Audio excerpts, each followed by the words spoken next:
পশ্চিমবঙ্গের দুই বিখ্যাত সবুজকালী, যার একটি রয়েছে হুগলি জেলার নালিকোলে। কালীঘাট মন্দিরের আদলে তৈরি হয়েছে এখানে মায়ের মন্দির।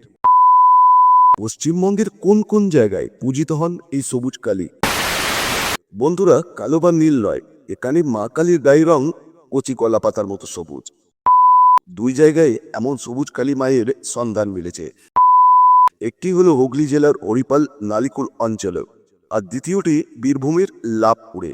নমস্কার বন্ধুরা, সবাই কেমন আছেন? আশা করি ভালো আছেন। আমি আপনাদের বন্ধু আর আর আজকে চলে এসেছি হুগলি জেলার নালিকুল অঞ্চলে। যে নালিকুল অঞ্চলে আপনাদের দেখিয়েছিলাম কিছুদিন আগে পর্যন্ত সদ্য তৈরি হওয়া একটি দক্ষিণেশ্বর মন্দিরের আদলে একটি মন্দির। তো আজ আমি আমার উদ্দেশ্য এই নালিকুলেই রিসেন্ট একটা উদ্বোধন হয়েছে কালীঘাট আদলে মন্দির। এখন আমরা বাইকে করে বেরিয়ে পড়েছি। তো আমি যেহেতু হুগলি জেলার ধনেখালি অঞ্চলে বাস করি, তো ধনেখালি থেকে আমাদের এই নালিকুলটা খুব বেশি রাস্তা নয়, তাই নালিকুলি আমরা বাইকে করে বেরিয়েছি। যারা এই নালিকুলে মায়ের মন্দিরটা দর্শন করতে আসবে তারা যদি ট্রেনে করে আসো ভাবে আসবে, সব কিছুই আজকে দেখিয়ে দেবো এই সিগিয়ের মাধ্যমে। এই যে বন্ধুরা দেখতে পাচ্ছ, এদিকে বাঁদিকে যে সিগন্যালটা জ্বলছে, এই পথটা কিন্তু স্টেশনের দিকে চলে যাচ্ছে। ঠিক আছে, এই যে বাঁদিকে যে লাইটটা জ্বলছে এটা কিন্তু স্টেশন, আর ডান দিকে যে রাস্তাটা চলে যাচ্ছে এটাই কিন্তু চলে যাচ্ছে সবুজ কালী মাতার মন্দির। কালীঘাট আদলে যে মন্দিরটি হয়েছে, নালিকুল স্টেশন থেকে তোমরা অটো কিংবা টোটো ধরে এই রাস্তা ধরে ট্রেনে চলে আসতে পারবে। ঠিক এই রাস্তায় যেতে যেতে আপনারা লক্ষ্য করবেন দক্ষিণেশ্বর আদলে তৈরি মন্দির। এই মন্দিরটা থেকে কিছুটা পথ অতিক্রম করলে আপনারা পৌঁছে যাবেন এই সবুজ কালী মাতার মন্দিরে। আমার ভিডিওতে দক্ষিণেশ্বর মন্দির আদলে তৈরি যে মন্দিরটি আপনারা দেখেননি, অবশ্যই আমার চ্যানেলে গিয়ে এই মন্দিরটা ভিডিওটা অবশ্যই আপনারা দেখে আসবেন। হুগলি জেলার সুপ্রাচীন গ্রাম হরিপালের শ্রীপতিপুর, আর এই গ্রামের অধিকারী পরিবারে প্রায় ৭৪ বছর ধরে পূজিতা হয়ে আসছেন সিদ্ধেশ্বরী কালীমা, যার গায়ের রং সবুজ। কিন্তু কাহিনীর কেন্দ্রে আছেন বটকৃষ্ণ অধিকারী। তিনি এক দরিদ্র গোড়া বৈষ্ণব পরিবারের সন্তান, যার মন ছিল বৈরাগ্যর দিকে। তিনি সবসময় মাঠে ঘাটে শ্মশানে ঘুরে বেড়াতেন। বিবাহ হলেও সংসারে তার মন কখনোই ছিল না। একজন সন্ন্যাসীর নির্দেশে তিনি শ্মশানে সাধনার সিদ্ধি লাভ করে। এরপর স্বপ্নাদেশে মা কালীর মন্দির প্রতিষ্ঠা করে। কিন্তু ঘোর বৈষ্ণব পরিবারে কালী পুজো তখনকার সমাজ মানতে চায়নি।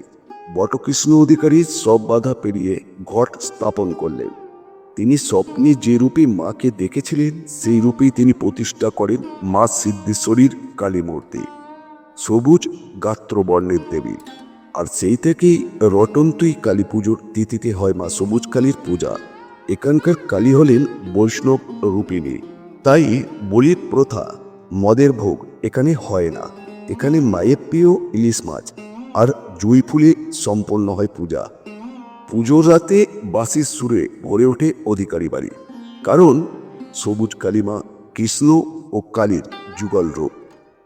মায়ের নতুন মন্দির তৈরি হয়েছে ঠিক কালীঘাট মন্দিরের আদলে, আর এই মন্দিরে বিরাজ করছেন মা সবুজ কালী। ৭৫তম বছর আমাদের উৎসব হয়ে গেল গত ১৭ই জানুয়ারি ২০২৬-এ আমাদের ৭৫তম উৎসব পালন হয়েছে। আমরা বিভিন্ন সোশ্যাল মিডিয়ায় দেখতে যে মায়ের যখন সেবা হয় তখন আপনি পাশে বসে বাঁশি বাজান। এই বাঁশি বাজানো এর কারণটা অনেক দর্শক কিন্তু এই বাঁশি বাজানো ব্যাপারটা এটা মাকে বাজানো শোনানো হয়। আমাদের ইতিহাসটা বলতে গিয়ে এটা বলা হয়ে যাবে, এটা স্পেসিফিকভাবে বলার কিছু নেই। সেটা হচ্ছে আজ থেকে প্রায় ৮০-৯০ বছর আগেকার একটা ঘটনা বলি। সেটা হচ্ছে আমার দাদু যখন ম্যাট্রিকুলেশন পরীক্ষায় পাস করার পর উনি ভিনরাজ্যে যখন চাকরি করতে যান, উনি ভাবখেয়ালি বাচ্চের মানুষ ছিলেন, চাকরি খুব একটা পছন্দ ছিল না ওনার।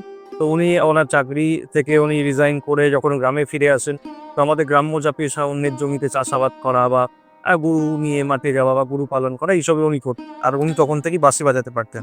আর আমাদের এখানে একটি চাষের জমি আছে, মানে চাষের জমি যেখানে চাষ হয় তার মধ্যিখানে একটি মানে জঙ্গল আছে, যে জঙ্গলের মধ্যেই শ্মশান।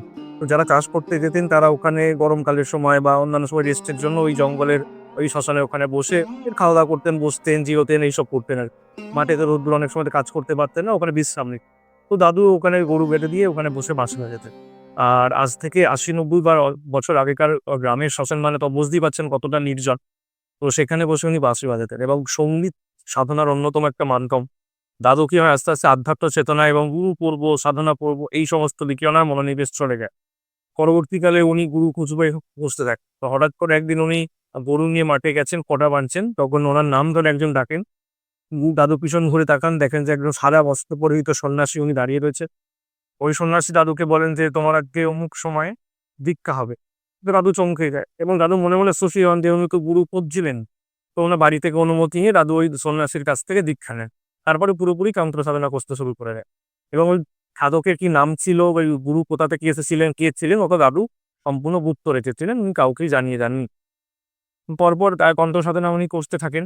তারপরে বাড়িতে গিয়ে, আমরা তো বৈষ্ণব পরিবার, বৈষ্ণব পাড়া করে দিয়ে থাকি, বাড়িতে গিয়ে এসে তেলে রাত হলেই শ্মশানে চলে যাচ্ছে, কালীগলি লেগে আসছে, তন্ত্র সাধনা করে। এটা বাড়ি থেকে খুব একটা পছন্দ ছিল না আর কি। তো দাদু বিয়ে দিয়ে দেয়। তো বিয়ে দেওয়ার পরও দাদুর খুব একটা মানে চেঞ্জ হয়নি আর কি। উনি তন্ত্র সাধনা করতেই থাকে। তো তারপরে দাদু এমন একটা সময় ঠিক করেন মায়ের শব্দাদেশ পেয়ে যে উনি বাড়িতে মায়ের পুজো স্থাপন করবেন, মূর্তি আনবেন। তো এমন একটা সময় দাদু সবাইকে যখন জানায়, তো সবাই রেড়ে করে ওঠে যে বৈষ্ণব বাড়িতে, বৈষ্ণব পাড়ার মধ্যিখানে যেখানে আমরা সবাই তিলক ছোড়া রাধা গোবিন্দের নাম ছাড়া কেউ জানি না, সেখানে তুমি শ্মশান কালী এনে পুজো করো, এসব চলবে না। দাদু সবার চাপে পড়ে দাদু পিছিয়ে যান। উনি কি করে লুকিয়ে ঘটে আর যন্ত্রে মায়ের পুজো করতে শুরু করে। তো এমন সময় মা বললেন যে তুমি আর কতদিন এরকম ভাবে পুজো করবে। দাদু আবারও সবাইকে জানালেন, তো সবাই বাধা দিলেন। তো দাদু মন মরা হয়ে গিয়ে শ্মশানে সাধনা করছেন। তো উনি স্বয়ং মানে দেখেন যে হঠাৎ করেই শ্মশান আলোর জ্যোতিতে ভরে গেছে, এক দৈব আলো। উনি দেখেন স্বয়ং শ্রীকৃষ্ণ এবং মা দাঁড়িয়ে রয়েছে এবং ওরা উভয় বলেন যে তোমরা যে আমাদেরকে আলাদা মনে করছো, আমরা আলাদা নই, আমরা এক এবং অভিন্ন, কেউ দেখবে। তখন উনি দেখেন যে স্বয়ং শ্রীকৃষ্ণের অভয় এবং মায়ের অভাব মিলিত হয়ে এক অদ্ভুত দেবী মূর্তির আবিষ্কৃত হচ্ছে। যে দেবী মূর্তি দেখতে কালী ঠাকুরের মতো অবিকল হলেও যার গায়ের রং হয়ে যাচ্ছে কচি কলাপাতার মতো সবুজ, অর্থাৎ নব দুর্বাঘাস, ওই যে নতুন দুর্বাঘাসের যে উপরে যে গারু গরু বেঁধে দিতে, ওইখানে তো সিদ্ধেশ্বরের মা দাঁড়িয়েছে। তো ওই দুর্বাঘাসের ন্যায় রঙে মানে নব দুর্গা দল শ্যাম, মানে শ্যাম এবং শ্যামার রং মিলিত হয়ে নতুন দুর্বাঘাসের ন্যায় রঙে শ্যাম এবং শ্যাম একত্রিত হলেন এবং ওনারা বললেন যে তুমি বাঁশি বাজিয়ে শ্রীকৃষ্ণকে তুষ্ট করতে পেরেছ, তাই শ্রীকৃষ্ণ তোমার কাছে পুজো পেতে চান এবং তন্ত্র সাধনা করে সিদ্ধি লাভ করে তুমি মাকে দিয়েছে। উভয় রূপ এখানে পূজিত হয়। দাদু ওই দেবী মূর্তির নির্দেশে বাংলা 1357 বঙ্গাব্দে রণংটি কালী পুজো দিতে মাকে এখানে পুজো প্রতিষ্ঠা করেন এবং সেই থেকেই মায়ের পুজো চলে আসছে। আর বাঁশি বাজানো, যেহেতু দাদু বাঁশি বাজিয়ে শ্রীকৃষ্ণকে তুষ্ট করেছিলেন আর এখানে শ্রীকৃষ্ণও রয়েছেন, তাই শ্রীকৃষ্ণের পুজো হয় এখানে বাঁশি বাজিয়ে এবং মায়ের পুজো হয় তন্ত্রগুচ্ছ তন্ত্র মতে মায়ের এখানে পুজো হয়ে আসছে। আপনাদের যে বাৎসরিক বুকস্টার কত তারিখ রটন্তি কালী পুজো তিথিতেও আর এখানে যেসব বক্তব্যরা বাইরে যদি আসতে যাচ্ছেন হাওড়া বা বিভিন্ন থেকে একটু যদি আপনি পদ নির্দিষ্ট করে যারা ট্রেনে আসবেন তারা হাওড়া তারকেশ্বর রেল রুটের নালিকুল স্টেশনে নেমে আসতে হবে। 3 নম্বর প্ল্যাটফর্ম দিয়ে বাইরে বেরোতে হবে। বাইরে বেরিয়ে দেখবেন অটো আছে, শিয়াখালা যাওয়ার অটো, সেই অটোতে বললেই হবে সবুজকালী মায়ের মন্দির যাবো, ওনারা নামিয়ে দেবেন। এবং যদি কেউ গাড়িতে আসতে চান তাহলে গুগল লোকেশনে সবুজকালী মন্দির দিলে হয়ে যাবে। যদি কোনো প্রয়োজনে লোকেশন যেতে হয় বা কোনো অসুবিধা হয় তো আমার ফোন নাম্বারে যোগাযোগ করে নিও। তো আমরা বিভিন্ন মন্দিরে বেড়াই, তো আমরা অনেক মন্দিরেই লক্ষ্য করে গেছি যে মন্দির খোলার একটা টাইমিং থাকে, সময় শুনছি থাকে। তো আপনাদের মন্দির খোলার কোনো সময় এসেছি? একদম আছে, সকাল 10টা থেকে দুপুর 12:30 পর্যন্ত মায়ের দর্শন এবং পুজো দেবার সময়। দুপুরে মন্দির বন্ধ থাকে 1টার পর থেকে 4:30 5টা পর্যন্ত। 4:30টার পরে মন্দির মূলত খুলে দেওয়া হয় এবং 8টা পর্যন্ত মায়ের মন্দির খোলা। আর বিভিন্ন মসজিদে থাকে অনেক ভক্তরা আসে, তারা তো একটা উপোস করে বা একটা সাদা পাটা খাবার খেয়ে আসে, অনেকে বেলাসা করে না। যেটাও হচ্ছে শুধুমাত্র অমাবস্যা তিথিতে এখানে যার যোগ্য এবং পাবলিক যারা আসবেন বা দর্শনার্থী যারা আসবেন তাদের জন্য ভোগের আয়োজন থাকে। সেটাও ফোন করে জানাতে হয় যে আমি ভোগ পেতে চাই, প্রসাদ পেতে চাই। সেটা কোনো কুপন মূল্য বা কিছু মূল্য লাগে না, এখানে শুধু বলতে হয়, আগে থেকে জানাতে হয়। আর সেটা শুধুমাত্র অমাবস্যা তিথি। আর অমাবস্যা তিথিতে কখন এখানে ভোগ দেওয়া হয় বা যোগ্য অনুষ্ঠান হয়, যারা আহুতি দিতে চান তারা অবশ্যই আমার ফোন নাম্বার 8116032631 এই নাম্বারে ফোন করে যাবতীয় ডিটেলস জেনে নিতে পারেন। কিভাবে আসবেন? হাওড়া তারকেশ্বর লোকাল ট্রেনে চেপে নালিকুল স্টেশনে নামবেন। স্টেশনের পাশ থেকেই আপনি অটো পেয়ে যাবেন। নামবেন নারকেলতলা। রাস্তাটি তারকেশ্বর রোড থেকে সিয়াখালা রোডের দিকে যেতে ইলিপুরের আগের ডান দিকে। এখন রাস্তা থেকে কালীঘাট মন্দিরের আদলে চূড়াটি আপনি দেখতে পাবেন। যদি কোনো অসুবিধা হয়, মন্দিরের যিনি কর্ণধার রয়েছেন ওনার ফোন নম্বরে অবশ্যই যোগাযোগ করবেন।